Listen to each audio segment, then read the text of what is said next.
Um, Actually, from what I have heard this morning, and there are many points that I put down, which I would like to go to this directly. Firstly, I think we talk about to raise the income, per capita income for the people of Malaysia. PM introduced the concept of 1 Malaysia.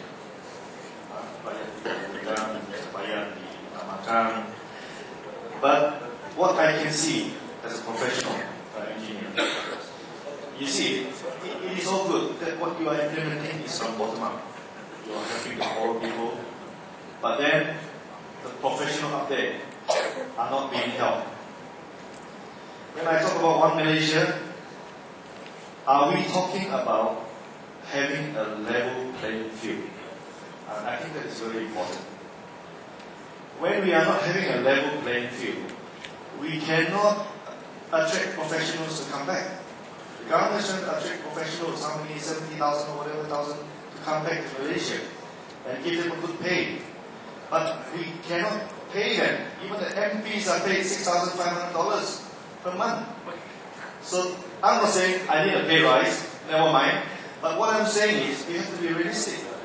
When MPs are being paid $6,500 basic per month, when I introduced an engineer, 5-year, a PE, professional engineer, she was asking for $8,000 per month for my consultant firm.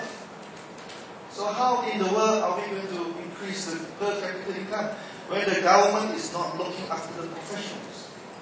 What I'm trying to say here is, when you have the Bhumi Putra, when you have the Bhumi Putra status company, I can't even register with a SPNB because they said you need to be a Bhumi Putra company. So are we having a level playing field? How are we going to improve and train young engineers in the future? And not just engineers, but all professionals.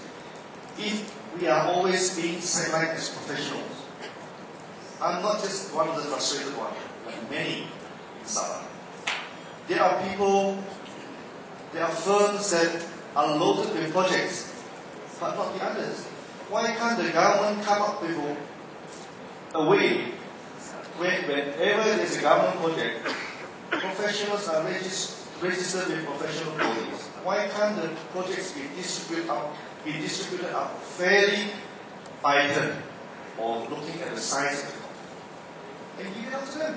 Then they all can train professional engineers or professionals together. Then we have a better team of professionals.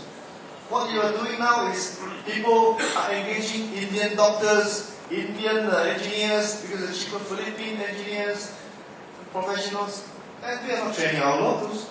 I pay newly qualified engineers $1,500, which I used to get. That was 20 old years ago. Okay, Taklimat. Ada lagi? Masak. Very important.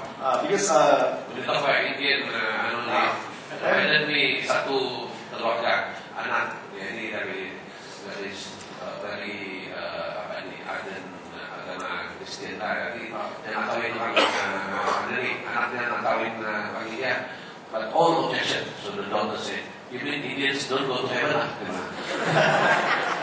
So that is so much for this 1 Malaysia concept. That's why I say, are we having a level playing field? Just to recap. Now, on the for refugees in Sabah, foreigners in Sabah, what happened to all the refugees camp? So I hope that you can take it up with the Menteri on this. Where are all the refugee camps? What happened to the refugees in Sabah? You know, are they being registered, recorded properly? And where do they end up being sent to where?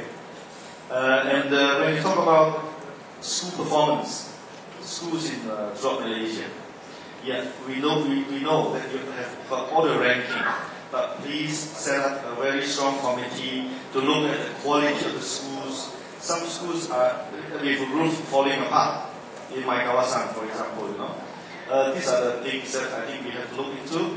And okay, quickly, on this OKU, helping on this this kindergarten. You see, there should be a credible, there should be a team of credible social workers, where even if you send money down, giving money down, it is not good enough. For example, the OKU, you give to the relative, the money doesn't reach the people, the person. So I think it's important you have a credible set of credible team, social workers, where you can buy things and help them directly rather than sending money down. Okay, statement. You challenge the others. Start with the last parliament. One more. Subsidy. Okay, coming to subsidy. Last one. When we have this subsidy, for example, sugar subsidy, what they are doing now is we subsidize the people directly. And you want people to have a record of sales and having a license needed. What I can see is, why can't the government or the main distributor record down all the records, volumes that are sold to this secretarial chip or whatever, instead of requiring a license from this secretarial? That's all. Okay, thank you. Belakang sana dulu.